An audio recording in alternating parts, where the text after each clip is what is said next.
YouTube? Thanks for clicking this video. Today, we're going to be voting for the 2024 Video Game Awards. I've heard some things about this. I don't really know how it is or what goes on, but I do know that I was able to sign in and I can vote. So, if you can vote, always vote. So let's start voting. Game of the Year, recognizing a game that delivers the absolute best experience across all creative and technical fields. These are the options. Not bad. For the Game of the Year, I'm going to have to go with Black Myth Wukong. I haven't played this game, but it's based on Chinese folklore. It looks super great. Everything about it seems like a masterpiece. This is what's going to get my vote. And just to talk about the other two, these two over here, I'm not a fan of these kind of stuff. Elden Ring, this is a DLC. This should not be in this category. Astrobot, this is a good game, and this deserves to be here, as well as Balatro. This is another good game that deserves to be here, but Black Myth Wukong is what's going to get my vote. Next category. Best Game Direction, awarded for outstanding creative vision and innovation in game direction and design. Same games, not giving it to Black Myth Wukong because it's a Souls-like, doesn't really do something new.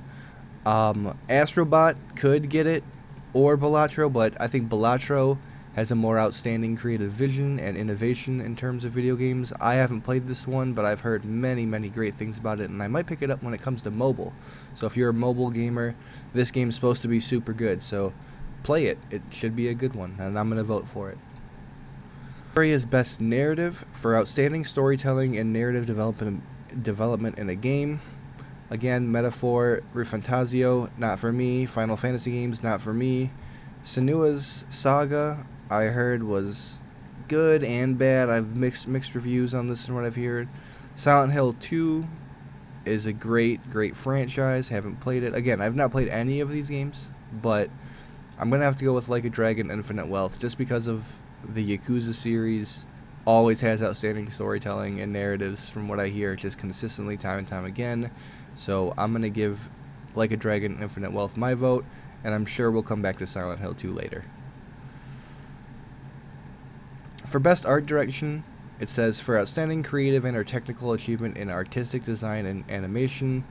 I'm going to have to go with Neva, just based on all of these. Again, these are all kind of normal video games.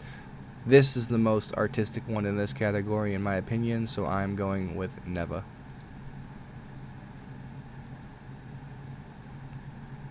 For Best Audio Design, recognizing the best in-game audio and sound design. The only game I've played on this list is Black Ops 6, and it does sound good, but it's a standard Call of Duty. I'm going to go with Senua's Saga Hellblade 2, because from what I've seen on this game, it is super good audio-wise, and the voices are supposed to be good, the things are supposed to be good, and we're going to vote for this one. Best Performance, awarded to an individual for voice acting, voice-over acting, motion, and or performance. I don't know any of these people personally. I've never even heard of these people, but I'm going to vote for I don't know. All of these people all seem like good options. I do not know who to vote for, chat. I want to vote for Luke Roberts because he's the only boy on this list, and boy representation. Shout out my boy Luke. Voting for innovation in accessibility. Recognizing software and or hardware that is pushing the medium forward by adding features, technology, and content to help games be played and enjoyed by an even wider audience. I would have to say Diablo 4. Games for Impact. For a thought-provoking game with a pro-social meaning or message. Out of all of these, we're going to have to go with Life is Strange 2. Best Ongoing. Awarded to a game for outstanding development of ongoing content that evolves the player experiences over time. Live service games. You know Fortnite's getting that vote for me because Fortnite just does it better than anybody else in this category. Best Community Support is recognizing a game for outstanding community support, transparency and responsiveness, inclusive social media activity, and game updates and passage. We're going to have to go No Man's Sky. Well, actually, community support, not developer support. Helldivers 2 is a very interesting community, and they aren't afraid to respond when things are going poorly for the game, so I'm going to have to give it to Helldivers 2's community. Best independent game for an outstanding creative and technical achievement in a game made outside traditional publisher system. You know, my boy Donkey, personal friend of mine, Video Game Donkey. I'm just kidding. I love you, Donkey, though. Animal Well, he gets the vote. That's what's going up. Best debut indie game. For the best debut game created by a new independent studio, I'm going to have to go with Pacific Drive. This is actually a game that I've wish listed and I want to play. It looks very neat, very spooky, very interesting. I'm going to go with Pacific Drive for this category. Best mobile game. For the best game playable on a mobile device, Balatro is coming to mobile device. That's the only game that I know on this thing, so we're going to vote for Balatro. Best VR. For the best game experience playable in VR or AR, Arizona Sunshine Remake's a good one. Metro Awakening's supposed to be good. Batman Arkham Shadow's good. But of all of these, I'm going to have to go with Batman Arkham Shadow because I am Batman.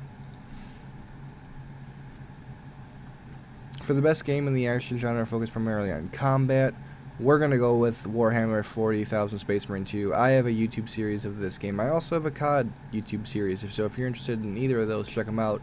But best action combat has to go to Warhammer Space Marine 2. This game just shreds when it comes to combat. Best action adventure. For the best action adventure game combining combat with traversal and puzzle solving, for me, it's going to have to go to Astrobot, finally. This is an action-adventure. There's a little bit of combat, a little bit of traversal, a little bit of puzzles, and Astrobot is a great video gamer's game. It's got references to so many video games. Gotta check this one out. Best RPG. For the best game design with rich player character customization and progression, including massively multiplayer experiences, these are the all RPGs, and this is kind of crazy for me because Dragon's Dogma 2 was terrible from what I've heard and what I've seen, and I personally wouldn't touch it with a 50-foot pole. This is a DLC. Final Fantasy's never been my cup of tea. Like a Dragon I've already voted for, and this game again wasn't my cup of tea. I'm going to have to give it to Final Fantasy just because I know it's such a beloved franchise. Like, my biggest Final Fantasy experience is going to be playing Super Smash Bros. Final Fantasy characters, but that doesn't mean I can't vote for them as the best RPG for the year. Best fighting game. For the best game designed primarily around head-to-head combat, these are all good options, but you know if Tekken is on this list and there's no Mortal Kombat, it's going to have to be Tekken. Tekken 8, absolutely, he's going to take this category.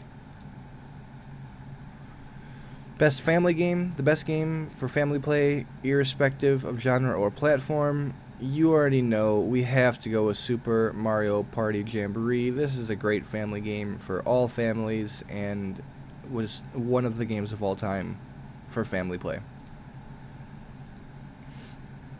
Best sim strategy. The best game focused on real-time return-based simulation or strategy gameplay, irrespective of platform.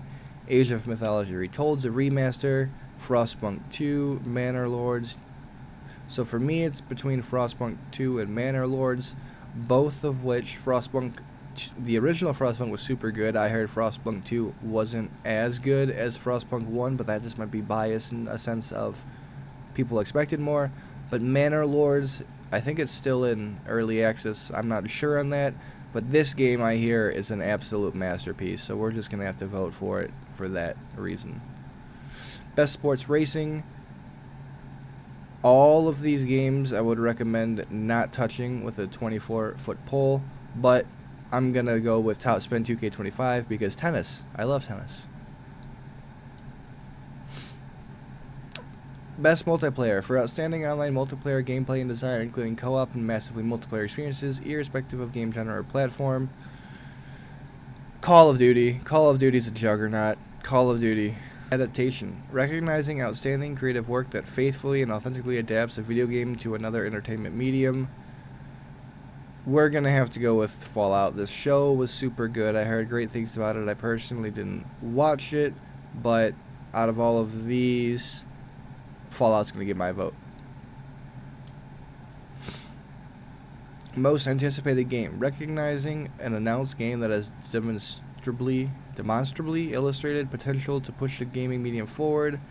Monster Hunter Wilds is going to be great. Metroid Prime 4 will be good.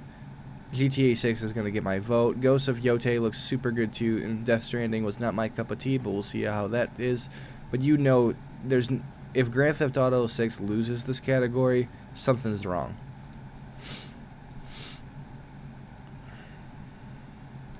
Content Creator of the Year. For a streamer or content creator who has made an important and positive impact on the community, you got Queso, you got Illawan, Techo Gamers, Typical Gamer, and Usada Pecora.